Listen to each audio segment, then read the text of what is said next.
वाले क्वेश्चन कर रहे थे और रिपीट भी करेंगे और एक होमवर्क भी आपको दिया था, तो उससे आगे अपने को करना है।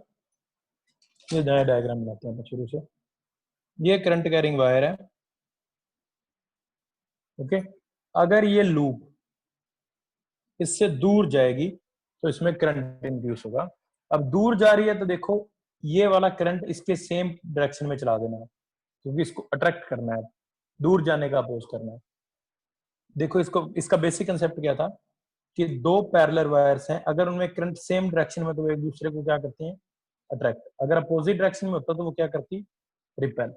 तो अब जब ये लूप दूर जा रही है तो अकॉर्डिंग टू लेंज़ लॉ इसमें जो करंट इंड्यूस होगा लूप में वो दूर जाने का ही अपोज करेगा, और दूर जाने का अपोज करने के लिए वो क्या करेगा, करंट इसके सेम डायरेक्शन में चला देगा और ये क्लॉकवाइज करंट आएगा, ओके। अगर ये इधर से दूर जा रही है तो इस वाले एंड को पकड़ो और क्लॉकवाइज चला दो, क्लॉकवाइज नहीं सॉरी सेम डायरेक्शन में चला दो, तो ये भी क्या आ रहा है, ये एंटी क्लॉकवाइज आ रहा है, ये क्लॉकवाइज आ रहा है, ओके। तो ये ध्यान रख लेना भी, ये कंसेप्ट था। अब मैंने तुम्हें होमवर्क दिया था कि ये करंट कैरिंग वायर है अपनी और यहाँ पे लूप पड़ी है। अब ये लूप कहीं नहीं जा रही और ये करंट इंक्रीज हो रहा है सर्किट में, तो इसमें करंट इंड्यूस होगा, क्योंकि करंट इंक्रीज होने से इसके साथ फ्लक्स चेंज हो जाएगा। अब आपसे मैंने डायरेक्शन पूछी थी, बताओ भाई ये करंट इंक्रीज हो रहा है, ये लूप इसके पास पड़ी है, क्या आएगी डायरेक्शन करंट की, कोई बताएगा? एक सेकंड, चलो बताओ तब तक। कौन कौन है यहाँ पे, ये देखने दो, ओके।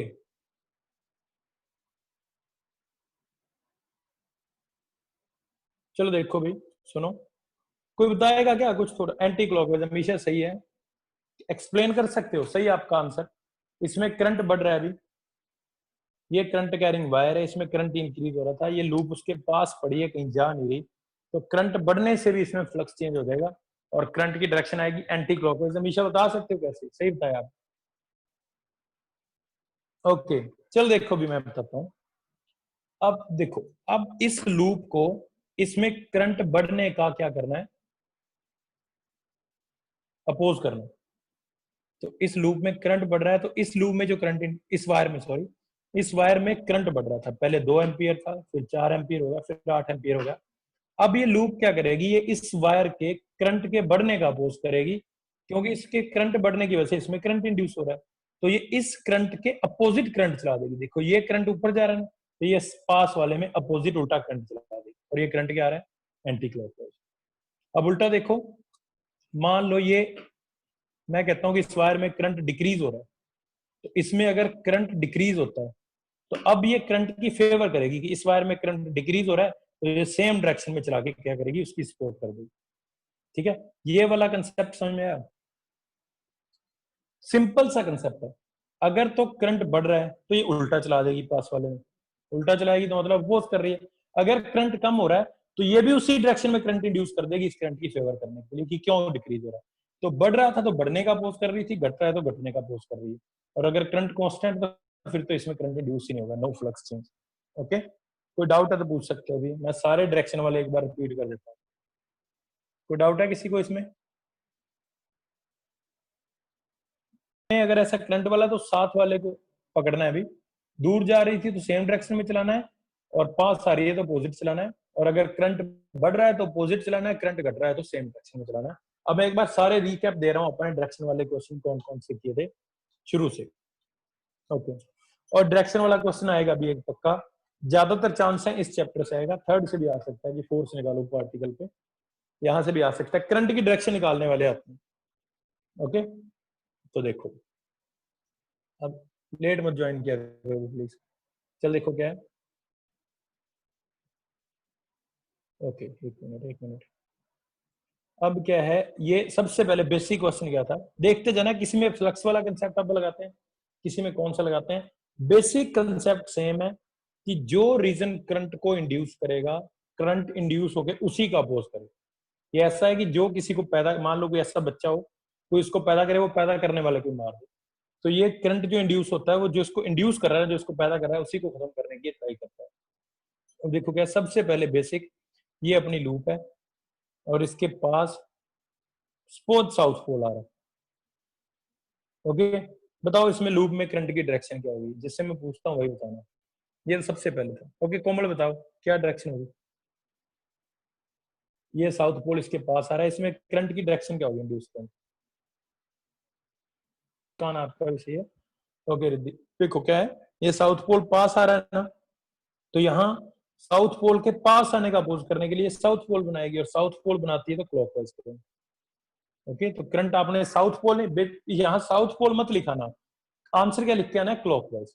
ओके तो यहाँ पे अगर नॉर्थ पोल पास आ रहा होता तो ये नॉर्थ पोल बना देती है एंटी क्लॉकवाइज, साउथ दूर जा रहा होता तो भी ये नॉर्थ पोल बनाती। अब ये साउथ है ये नॉर्थ है, अगर साउथ इधर आ रहा है तो नॉर्थ भी इधर आ रहा होगा। मैं यहाँ पे लूप रख देता हूँ एक, और उस पर अपन 2 पॉइंट लगा देते हैं ए और बी, दूसरे टाइप के ओपन लूप वाले केस है। अब बताओ कौन सी प्लेट पे पॉजिटिव होगा, कौन सी प्लेट पे नेगेटिव होगा, कौन बताएगा, ये बताएगा अभी। अभी गलत मत कुछ भी बता मेरे को, जो भी तेरे को लगता है। ये नॉर्थ पोल इससे दूर जा रहा है, तो पहले तो बता इसमें करंट की डायरेक्शन क्या होगी, नॉर्थ पोल दूर जा रहा है, अगर ये क्लोज लूप होती तो करंट की डायरेक्शन क्या होती। Anti clockwise. देख बेटा नॉर्थ पोल दूर जा रहा है, तो दूर जाने का अपोज करने के लिए कौन सा पोल बनाएगी, साउथ पोल। अट्रैक्ट। हाँ अट्रैक्ट, अब देखो भी ये कंफ्यूज मत हो जाना, इस लूप से नॉर्थ पोल दूर जा रहा है। ओके ओके अभी डिस्कस, आप सही बोल रहे हो, चलो इससे नॉर्थ पोल दूर जा रहा है तो ये साउथ पोल बनाएगी।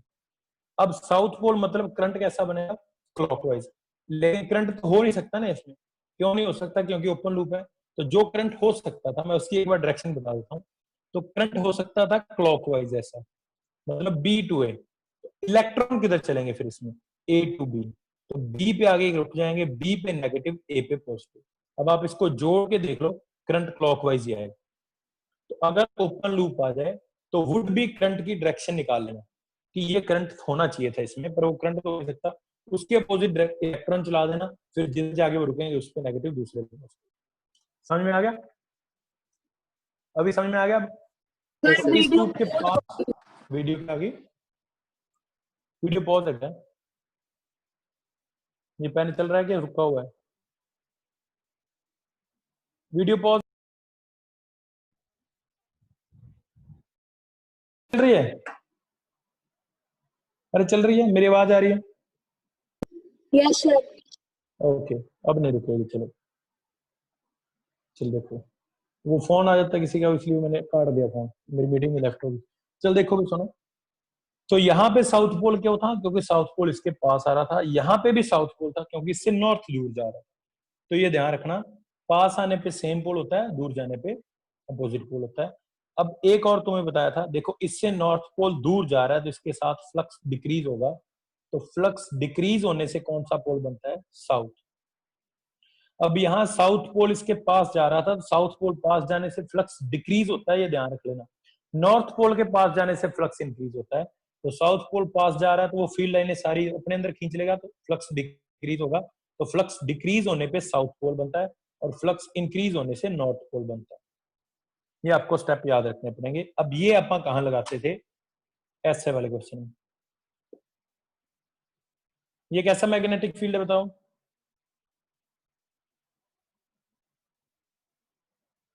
इनवर्ड। ओके ओके इनवर्ड होगा। अब क्या बोला, एक मिनट में क्वेश्चन पढ़ लूं, सॉरी मैसेज पढ़ लूं, आपके बहुत हो गए। देखो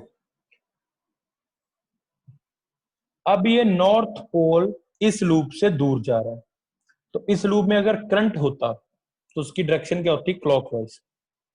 तो करंट चलता बी टू ए, पर करंट हो नहीं सकता क्योंकि क्या है, ओपन लूप है। तो अगर करंट होता तो वो तो चलता बी टू ए। अब करंट तो नहीं है पर अंदर इलेक्ट्रॉन तो चल सकते हैं, तो इलेक्ट्रॉन हमेशा करंट के अपोजिट चलते हैं, तो इलेक्ट्रॉन चलेंगे ए टू बी, और इलेक्ट्रॉन चलते चलते बी से आगे रास्ता खत्म तो बी पे आगे रुक जाएंगे, तो बी पे नेगेटिव और ए पे पॉजिटिव। ठीक है, अब मैं अगर इसको जोड़ दूं ना, देखो ऐसे, तो करंट क्लॉकवाइज ही चलेगा। तो अगर ओपन लूप आती है तो पहले करंट की डायरेक्शन निकालनी है, फिर उसके उल्टे इलेक्ट्रॉन चला के फिर डायरेक्शन निकले। समझ में आ गया, ओके सर। ओके चलो यहाँ देखो, अब ये क्वेश्चन है, अभी इसमें कोई लूप है, magnetic loop, current carrying loop, not current carrying loop, again metallic loop, sorry वो आ रही है, एंटर करती है, यूनिफॉर्म मैग्नेटिक फील्ड में चलती है और बाहर निकल जाती है। तो यहाँ पे नो करंट, जैसे वो एंटर करेगी फ्लक्स बढ़ेगा। अब फ्लक्स बढ़ने पे देखो, मैं पहले बता के आया हूँ क्या होता है नॉर्थ पोल, और फ्लक्स घटने पे साउथ पोल। तो जैसे ही एंटर करेगी फ्लक्स बढ़ेगा तो नॉर्थ पोल बनेगा, तो एंटी क्लॉकवाइज। तो एंटर करते हुए एंटी क्लॉकवाइज, जब ये अंदर पहुंच गई नो करंट, जब यहां बाहर निकलेगी तो क्लॉकवाइज। बाहर निकलते हुए फ्लक्स डिक्रीज होगा, तब कौन सा पोल होगा? South pole. समझ में आ गया? ये वाले क्वेश्चन में डाउट है किसी को? इसमें डाउट है? ठीक, क्योंकि मुझे रॉड वाला इसमें बनाना है। ये रॉड अगर इसमें चलती है, किधर भी चला दो, मान लो रॉड में ऊपर चला देता हूँ, तो रॉड ऊपर जा रही, तो मतलब रॉड पे फोर्स ऊपर लग रहा है। तो अगर रॉड वाला कोई क्वेश्चन आया तो उसमें आपको फ्लेमिंग राइट हैंड रूल से डायरेक्शन निकालनी पड़ेगी। देखो, मैग्नेटिक फील्ड लगा हुआ है इनवर्ड। निखिल कौन सा दोबारा बताऊं? बोल के बताओ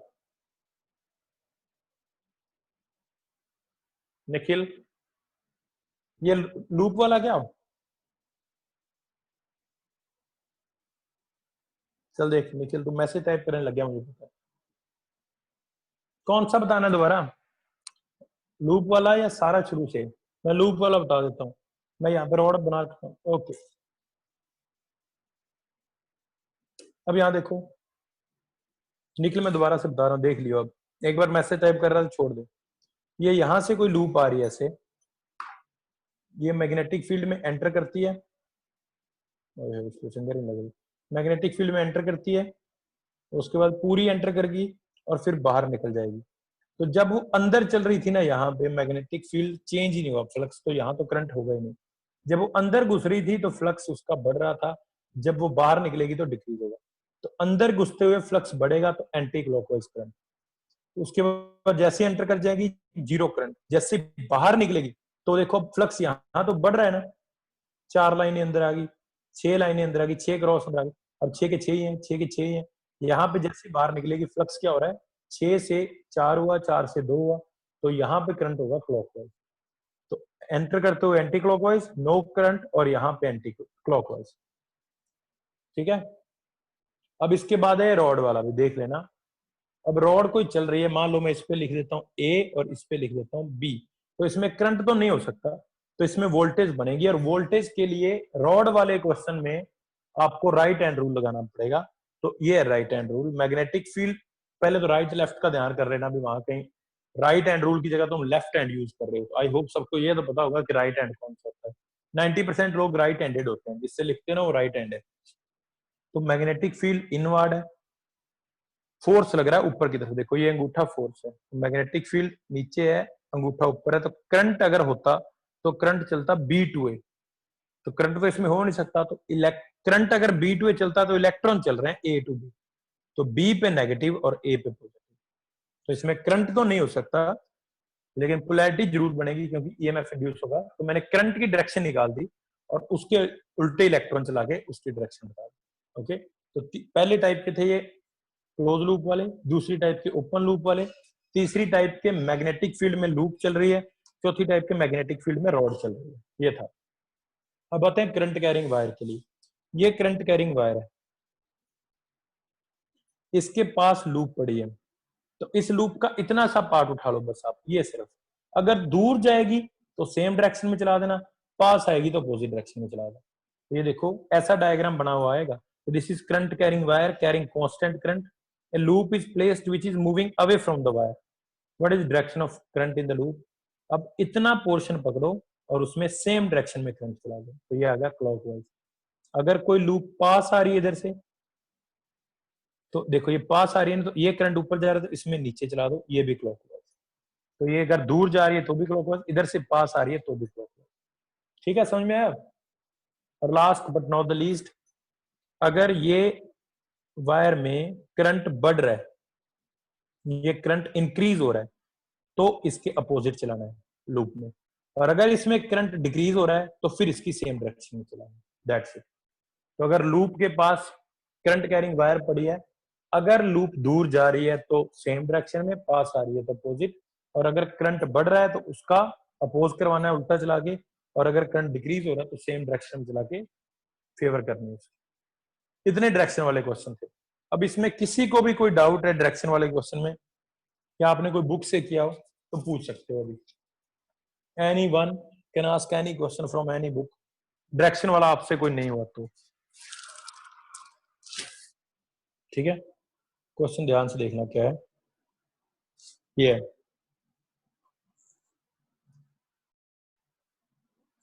ये नीचे वाला बता देता हूँ।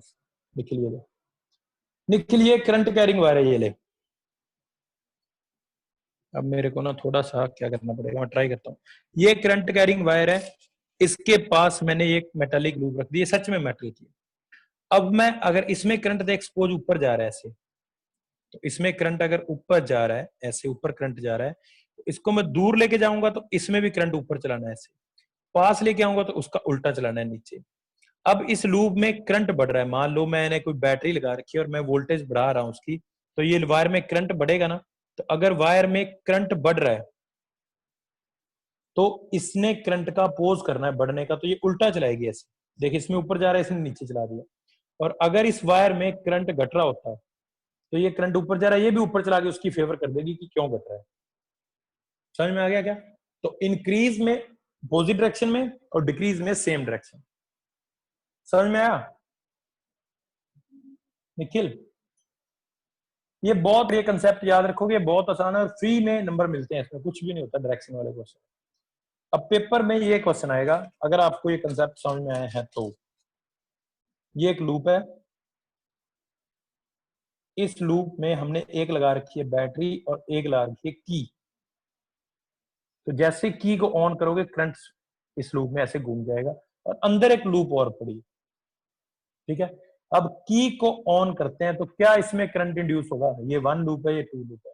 अगर हम लूप 1 में की को ऑन करते हैं तो क्या लूप 2 में करंट इंड्यूस होगा? बताओ कोई जना, यस और नो बताओ। होगा सर। होगा, चलो। चलो देखो भी मैं बताता हूँ, देखो ध्यान से सुनो। अब जैसे ही इसको ऑन करोगे तो इस लूप में करंट आएगा, और वो करंट जाएगा पॉजिटिव टू नेगेटिव, मतलब clockwise, anti clockwise sorry. Battery का पॉजिटिव इधर है तो करंट जाएगा कैसा? Anti clockwise. अब जैसे ही करंट स्विच ऑन करे, पहले करंट कितना था? 0। अब आपने स्विच ऑन किया, मान लो करंट को 10 एम्पियर तक बढ़ना है, तो करंट चाहे 0.01 सेकंड में बढ़ जाए, लेकिन एक बार तो बढ़ा है ना। अब मैं ऐसे बताता हूं, आपने बटन दबाया, बटन दबाते ही बल्ब कितनी देर में जल जाता है? उतनी देर में करंट 0 से 10 तक पहुंच गया, चाहे वो 0.01 सेकंड था। तो जब करंट बढ़ रहा था इसमें 0 से 10 एम्पियर तक, तो ये अंदर वाली लूप के साथ फ्लक्स चेंज हो जाएगा और इसमें करंट इंड्यूस होगा। अगर इसमें करंट जा रहा है एंटी क्लॉकवाइज, तो ये उल्टा चला देगी, क्लॉकवाइज चला देगी। तो जब आप स्विच ऑन करोगे, बहुत थोड़े से टाइम के लिए, बहुत थोड़े से टाइम के लिए इसमें करंट इंड्यूस होगा, और वो उल्टा इंड्यूस होगा। और वो कितना है? थोड़ा सा टाइम, जितना टाइम लगता है बटन दबाने के बाद बल्ब जलने। ओके, अब आगे देखो, होप आपको ये समझ में आएगा। अब आप इसका बटन बंद कर देते हो, क्या अब करंट इंड्यूस होगा? बटन बंद करने पे करंट इंड्यूस होगा। तो जब आप बटन बंद करोगे तो करंट को वापस 10 से 0 पे आना है, एग्जैक्टली इंड्यूस होगा। तो जब आप बंद बटन ऑन किया था तो करंट बढ़ा था, तो करंट इंड्यूस होता। जब बटन बंद करोगे तो करंट वापस से 10 पे 0 पे आएगा। अब जब करंट डिक्रीज होगा तो इसकी फेवर में चला देगी, ये क्लॉकवाइज तो ये भी क्लॉकवाइज चला देगी। तो अब क्वेश्चन आएगा कि बटन ऑन किया, फिर उसको 2 मिनट रखा, फिर बंद कर दिया, बताओ करंट की डायरेक्शन। तो जब बटन ऑन करोगे तो करंट इसमें इंड्यूस होगा एंटी क्लॉकवाइज। जब बटन करंट कांस्टेंट हो गया 2 मिनट के लिए, इसमें कोई करंट इंड्यूस नहीं होगा। जब आप ऑफ करोगे तब करंट आएगा क्लॉकवाइज। तो अब मैंने कैसे बताया, दोबारा सुन लो। बटन ऑन करते ही करंट बढ़ा है, ये अपोज कर रही है क्लॉकवाइज लाके, क्योंकि इसमें एंटी क्लॉकवाइज था। उसके बाद जैसे ही करंट 10 एम्पियर हुआ, बल्ब जलता ही रहेगा, तो इसमें फ्लक्स ही चेंज नहीं होगा, तो नो करंट। तो इसमें करंट इंड्यूस होगा जब बटन ऑन करोगे। उसके बाद करंट, बटन अगर ऑन ही है तो इसमें करंट इंड्यूस तब बंद हो जाएगा, क्योंकि करंट मैक्सिमम तक पहुंच चुका है। उसके बाद जब बटन बंद करोगे तब फिर से एक बार करंट इंड्यूस होगा थोड़े से टाइम के लिए, और वो होगा सेम डायरेक्शन में, क्योंकि तब ये करंट बाहर वाली लूप में डिक्रीज हो रहा है। समझ में आया क्या? ये वाला कंसेप्ट समझ में आया?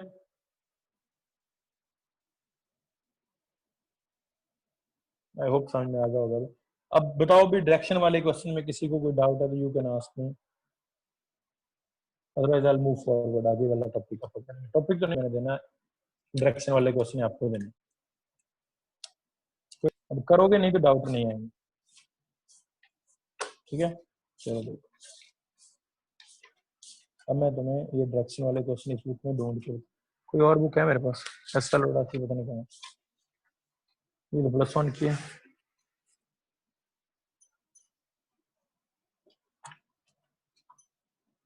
चलो देखो जी, ये 7 चैप्टर पर 6 कर रहे हैं। चलो देखो शुरू से देखते हैं। एक नंबर में आएंगे, ये मैं तो न्यूमेरिकल कर रहा हूँ, न्यूमेरिकल में नहीं है, न्यूमेरिकल में नहीं है। ये आर्टिकल देखो अपन ने किया था ये क्लोज लूप वाला, उस पे न्यूमेरिकल है, डॉट अगर घूमने लग जाए तो। ये वाला क्वेश्चन बहुत इंपॉर्टेंट है अभी, और ये आपका होमवर्क है। क्वेश्चन नंबर 13 है, पेज 633 पे। एसएल अरोड़ा में भी होगा क्योंकि ये पेपर में बहुत बार आता है। ये क्वेश्चन देख लो, मैं आपको डायग्राम बताता हूँ, उसका आपको आइडिया लग जाएगा। तो ये क्वेश्चन है, इसकी स्टेटमेंट छोड़ो, ये क्वेश्चन है कि ये रॉड को मोशनल ईएमएफ वाला है, इसको अपन चला रहे हैं, यहां से चलाते हैं, यहां पहुंचते हैं, फिर वापस लाके यहां ले आते हैं। तो फ्लक्स वर्सेस टाइम ग्राफ बनाओ, induce EMF versus time graph बनाओ, ये ग्राफ बनाने हैं। और ये क्वेश्चन आप ट्राई करोगे खुद से, अपने आप करना है, नहीं होगा तो फिर मैं करवाऊंगा। ये बहुत इंपॉर्टेंट क्वेश्चन है, आपको बताता हूँ इसके साथ क्या और वाले। तो ये क्वेश्चन आपका होमवर्क है, अभी फोटो खींच लो दिमाग में, ऐसा सा डायग्राम बना होगा, ये आपको करना है। हर एक बुक में है ये एनसीईआरटी भी है, इसलिए बोल रहा हूँ। उसके बाद आ जाओ, ये क्वेश्चन छोड़ो तुम एमसीक्यू तो एक बार। अब आते हैं 1 नंबर वाले क्वेश्चन पे। ये डायरेक्शन वाला क्वेश्चन है, ये डायरेक्शन वाला क्वेश्चन है, ये डायरेक्शन वाला क्वेश्चन है, स्प्रिंग लगा दिया। ये डायरेक्शन वाला क्वेश्चन है, ये डायरेक्शन वाले क्वेश्चन है। और ये देखो सारे सीबीएसई में आए हुए हैं, देखो सीबीएसई, सीबीएसई मणिपुर, सीबीएसई, सब सीबीएसई में आए हुए हैं, देख सकते हो सीबीएसई, सीबीएसई, सीबीएसई 2014।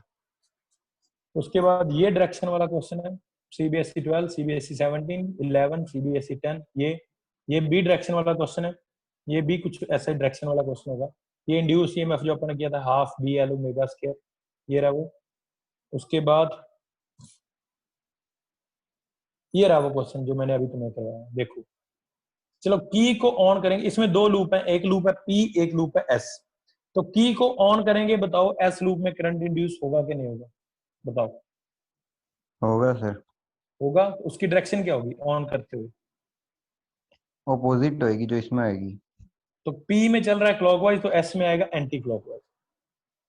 तो जैसे की ऑन करोगे तो S में आएगा एंटी क्लॉकवाइज, अब की को ऑफ करोगे तो S में आएगा P की सेम डायरेक्शन में क्लॉकवाइज। ओके, उसके बाद ये क्वेश्चन आपने अभी नहीं किए हैं, छोड़ो, इंडक्शन वाले तो अपन ने किए नहीं, अगले पार्ट। उसके बाद फिर देखो, ये सुनो, अब यहां से 1 नंबर वाले शुरू होते हैं। ये डायरेक्शन वाला क्वेश्चन सीबीएसई 2013, ये डायरेक्शन वाला question, current increase in wire, ये बताना भाई, ये वायर में करंट इंक्रीज हो रहा है, बताओ वायर 1 में डायरेक्शन क्या होगी, वायर 2 में डायरेक्शन क्या होगी, लूप 1 और 2 करंट इंक्रीज हो रहा है, बताओ लूप 1 में क्या होगी, लूप 1 में बताओ। एंटी होएगी सर। लूप 1 में करंट इंक्रीज हो रहा है ना, तो एक देखो इसमें करंट आपको सेम डायरेक्शन में चलाना है, तो ये एंटी क्लॉकवाइज। इसमें क्या चलाना है, इसमें भी सेम डायरेक्शन में, तो इसमें क्लॉकवाइज।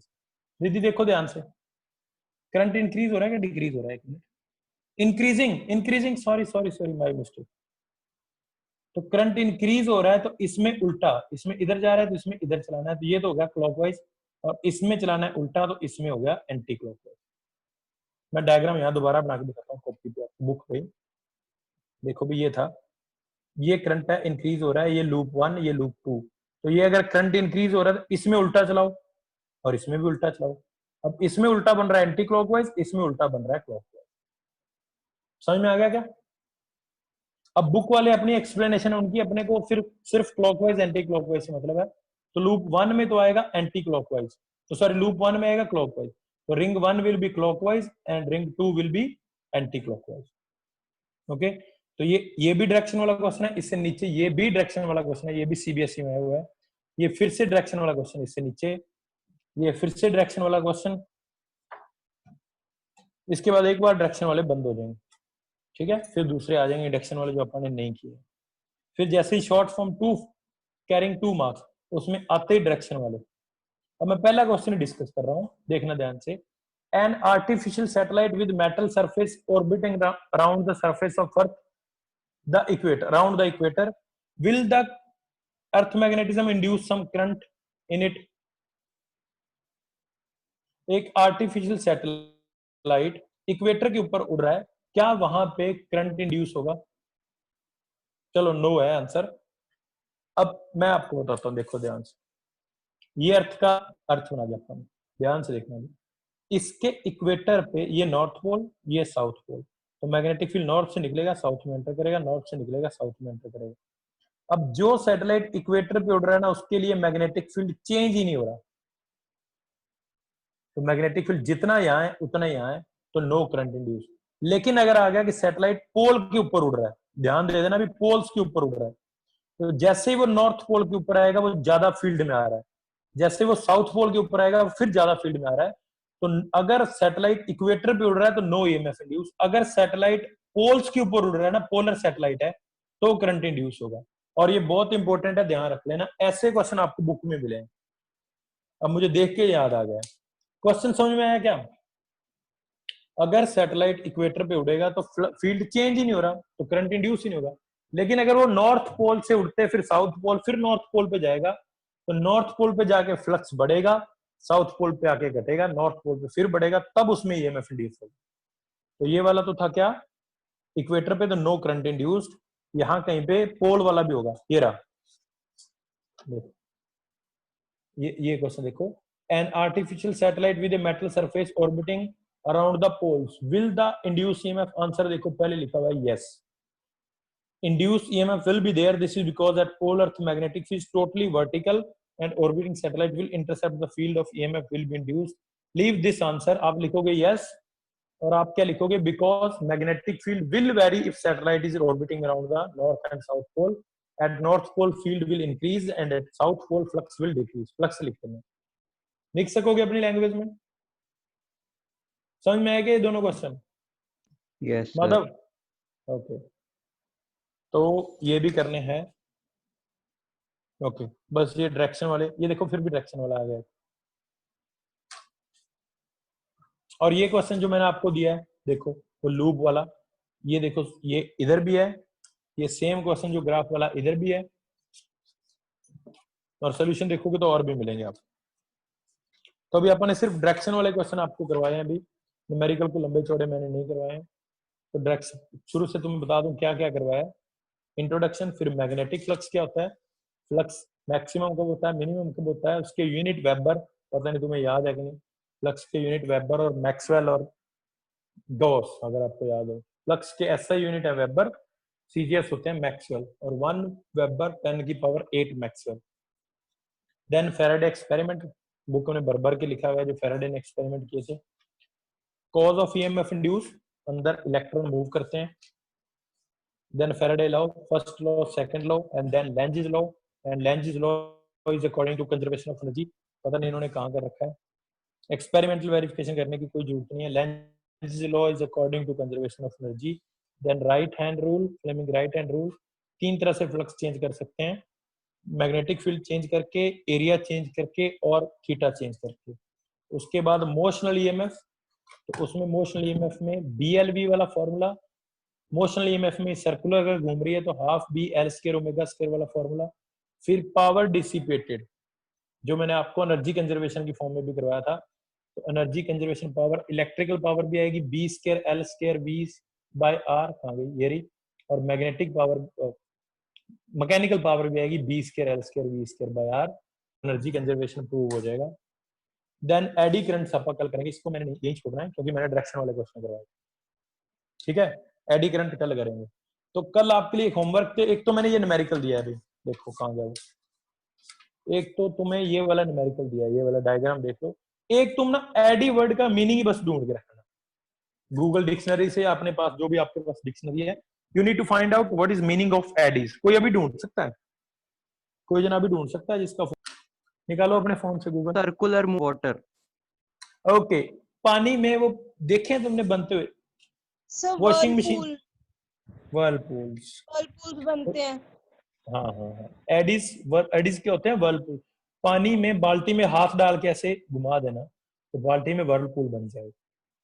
ओके, तो जैसे वर्लपूल बनते हैं, अब कई जगह करंट भी ऐसे बनेंगे वर्लपूल जैसे, और उन करंट्स को कहते हैं हम एडी करंट्स, जो अपन कल पढ़ेंगे, जो मोस्टली हमारे लिए बेकार ही होते हैं, हमारे किसी काम नहीं आते। इस एडी करंट्स की वजह से हमारा पंखा गर्म हो जाता है, एडी करंट की वजह से हमारी मोटर्स गर्म हो जाती है।